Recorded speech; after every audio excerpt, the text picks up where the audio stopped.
E oggi indovinate dove ci troviamo?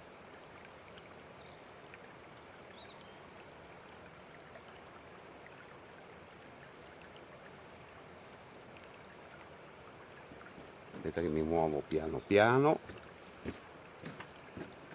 anche qua non so se vedete il terreno.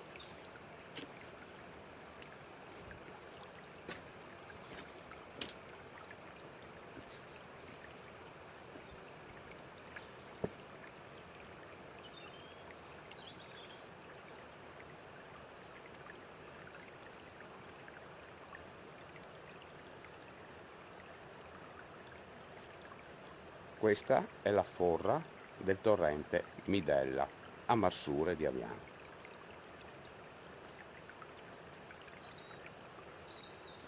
Dai che torniamo su.